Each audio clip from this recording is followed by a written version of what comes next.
Welcome to the Profitable Trader Mindset. Let me ask you a direct question. How many times have you watched a perfect setup unfold exactly as you predicted while you stood frozen on the sidelines? How many times have you broken your own rules knowing you were making a mistake but feeling powerless to stop it? If this sounds familiar, you're not alone, and you're about to discover why this happens and exactly how to fix it for good.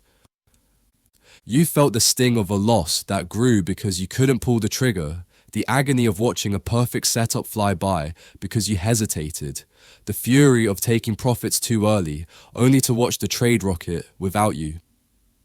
What if I told you that the final, most critical component of trading success has nothing to do with your analysis and everything to do with your mind?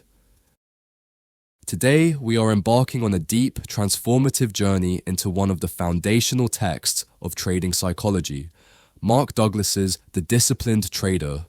This isn't just a book summary, this is a blueprint for rebuilding your mental framework from the ground up. We will explore the fundamental conflict between how we're taught to think and how the market actually works, how to systematically dismantle the fears of being wrong, losing money, and missing out. The art of true risk acceptance, not just in words but in your gut, and how to forge an unbreakable, disciplined mindset that executes your plan with mechanical precision. This is for traders who are ready to stop fighting the market and start mastering themselves. Let's begin. Part 1. The Battleground. Your mind versus the market. Mark Douglas begins with a powerful central thesis. Trading is not primarily an analytical challenge. It is a psychological one. The external market is neutral. It is a chaotic, probabilistic stream of information.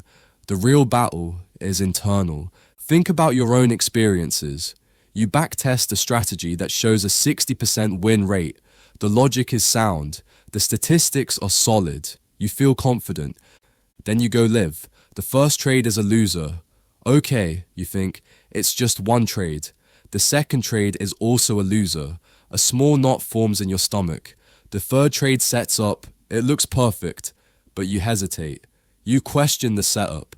You look for reasons it might fail. You don't pull the trigger. And of course, it works perfectly. The move you predicted happens without you. Now, the frustration isn't just about losing money, it's about losing to yourself. Douglas calls this the psychological gap. It's the chasm between intellectual understanding and the ability to execute under pressure. This gap is the source of nearly all trading errors. So, why does this gap exist?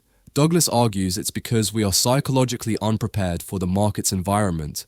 Our entire lives, we are taught in a structured, cause and effect world. You study for a test, you get a good grade. You work hard at your job, you get a promotion. There is a logical connection between effort and a predictable, deserved outcome. But the market is not like that. It is a universe of probabilities and uncertainty.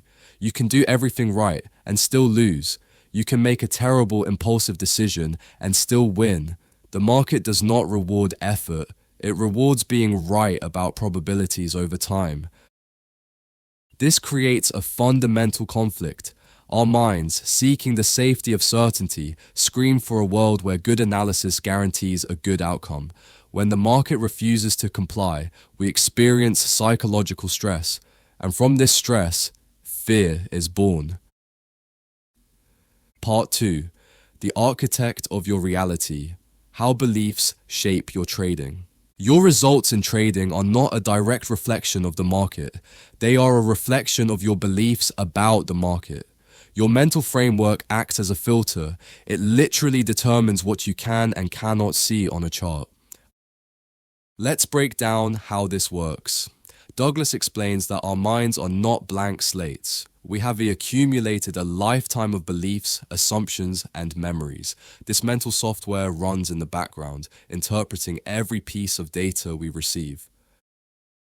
For example, if you hold a deep-seated belief that losing is bad or being wrong is a sign of failure, how do you think you will respond to a losing trade? Your mind won't see it as a simple statistical cost of business. It will perceive it as a threat. It will trigger an emotional response, shame, anger, frustration. To protect you from this pain, your mind will engage in all sorts of destructive behaviors. You might rationalize holding the loser. It will come back. It's just a retracement. You might avoid taking the next valid signal. What if this one loses too? You might even revenge trade to win back the money, violating every rule in your plan. Your belief about losing, not the loss itself, created the destructive outcome. Let's make this practical. I want you to think about your own trading. What are some of the beliefs you might be holding? Do you believe you have to be right on most of your trades to be profitable? Do you believe that a string of losses means your system is broken? Do you believe that if you don't catch a big move, you failed? These are all toxic beliefs in a probabilistic environment. They force you to trade not what the market is presenting, but to trade in a way that makes you feel emotionally secure, and that is a recipe for disaster. The first step to becoming a disciplined trader is to become an archaeologist of your own mind. You must excavate these beliefs, bring them into the light, and challenge them. Part 3. The 4 primary fears, the root of all trading errors. Douglas brilliantly distills the chaos of trading psychology down to 4 primary fears. These are the ghosts in the machine, the source of nearly every error you will ever make. Fear. Number 1. The fear of being wrong. This is an ego fear. We are taught from a young age that being wrong is bad. It's associated with punishment and a loss of status. In trading, this fear causes hesitation, a refusal to admit a mistake, and the inability to pull the trigger on a valid signal. You'd rather not trade than risk the blow to your ego. Fear number 2. The fear of losing money. This is a survival fear. Money represents security, freedom, and success. The thought of losing it triggers a primal panic. This fear causes you to move stop losses closer, turning a small normal loss into a guaranteed one. It makes you take profits too early, cutting off winning trades before they have room to run. You're not trading the market, you're trading to avoid the pain of loss. Fear number 3, the fear of missing out. This is the fear of being left behind. You see a market moving without you, and it feels like a personal rejection. This fear causes you to chase price, to enter trades without a signal, to abandon your plan in the heat of the moment. You jump in because the pain of watching from the sidelines is too great. Fear number 4, the fear of leaving money on the table. This is the greed counterpart to FOMO. You're in a winning trade, but you become greedy. You want every last pip, every final tick. This fear causes you to hold winners too long, turning a profitable trade back into a loser or a break even. You refuse to exit because you're afraid the market might go further without you. Do you see yourself in any of these? I know I do. For years, these fears were my silent trading partners. The disciplined trader is not a person who feels no fear. That's impossible. The disciplined trader is the one who has a mental structure in place to recognize these fears and act in spite of them. They have a system that overrides the emotional impulse. Part 4. The pillars of discipline, building your mental structure. So, how do we build this structure? How do we move from being a slave to our emotions to being the master of our actions? Douglas lays out several core pillars. Pillar 1. Taking absolute responsibility. This is non-negotiable. You must internalize at the deepest level that you are 100% responsible for every outcome in your trading. Not the Fed, not the algos, not your broker, you. When you blame an external force, you give away your power. You become a victim. A victim cannot change their circumstances, but when you take responsibility, you reclaim your power.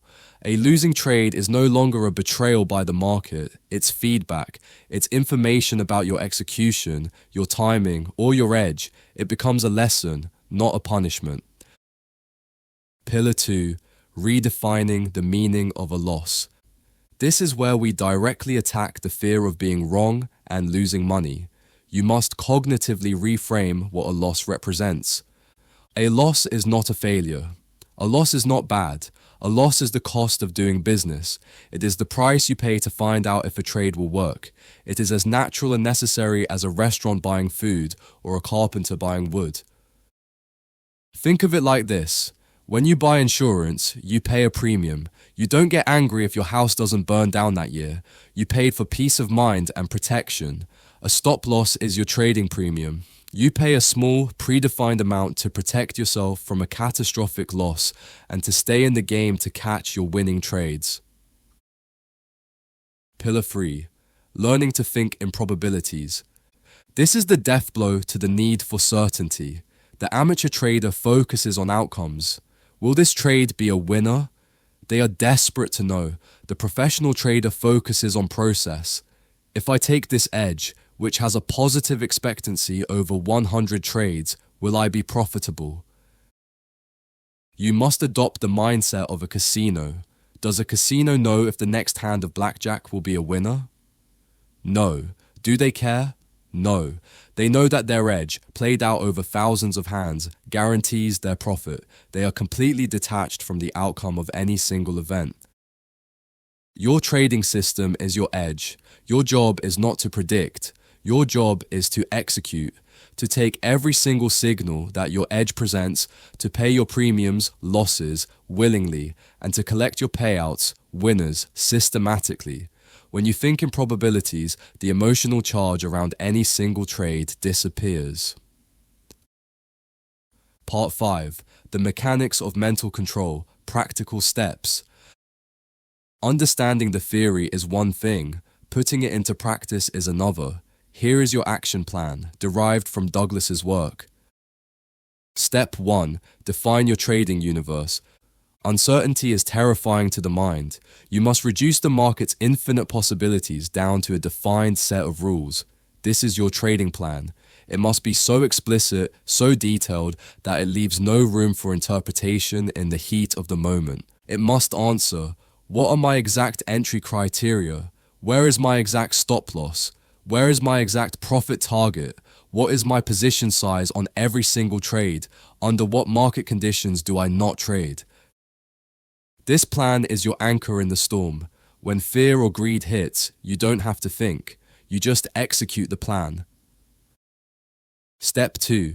Pre-commit to your actions. This is a psychological power move. Before the trading day begins, you must mentally rehearse and commit to your actions. Say to yourself, out loud, today I will take every signal my plan gives me. Today I will honor my stop loss without hesitation. Today, I will take my profits at my target without greed. Today, I will be wrong, and I will be okay with it. This pre-commitment builds a powerful mental barrier against impulsive, emotion-driven decisions. Step 3. Trade your plan, not your P&L. This is perhaps the most difficult skill. You must learn to dissociate your self-worth and your emotional state from the fluctuating numbers in your account. Your only job is to execute your plan flawlessly. A day where you took all your signals and managed your risk according to your rules is a successful day, regardless of whether you finished up or down. A day where you broke your rules but made money is a failure because you reinforced destructive behavior.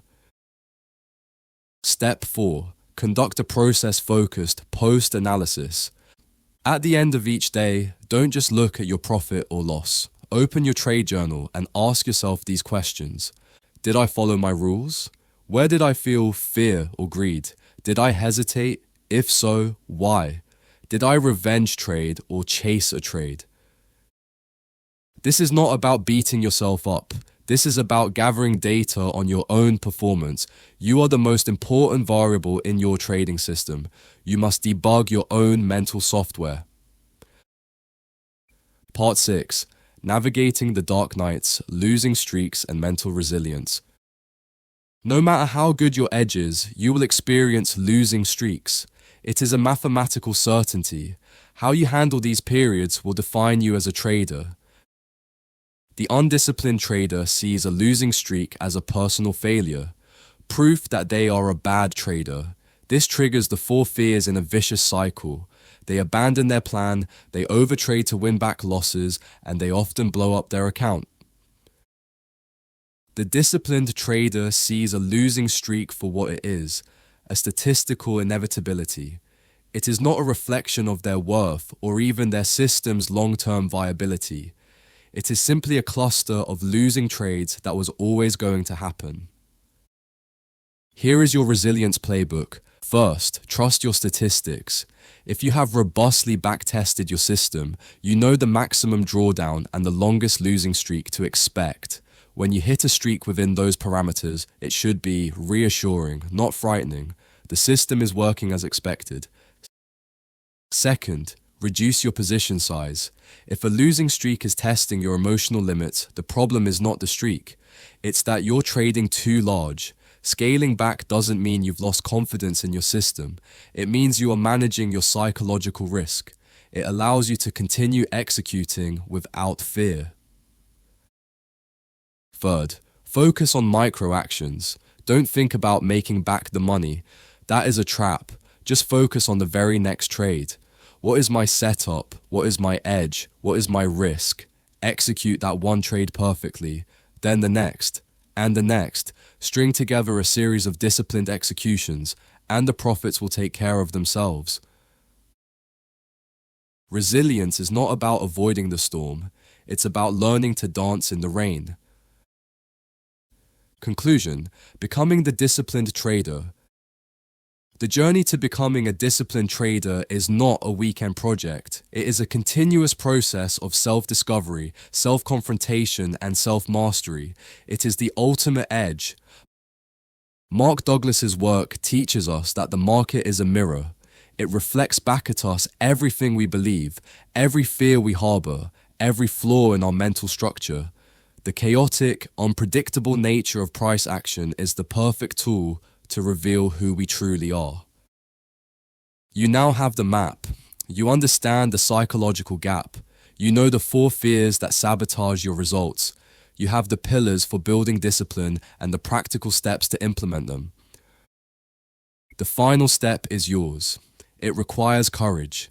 The courage to look inward, to challenge your deepest beliefs, to accept responsibility for everything, and to take action even when every fiber of your being is screaming with fear. But on the other side of that fear is freedom. The freedom of trading with clarity and confidence. The freedom of knowing that you are in control of the only thing you can control, yourself. The freedom of consistent, disciplined execution. This is the path of the disciplined trader. It is the only path to lasting success.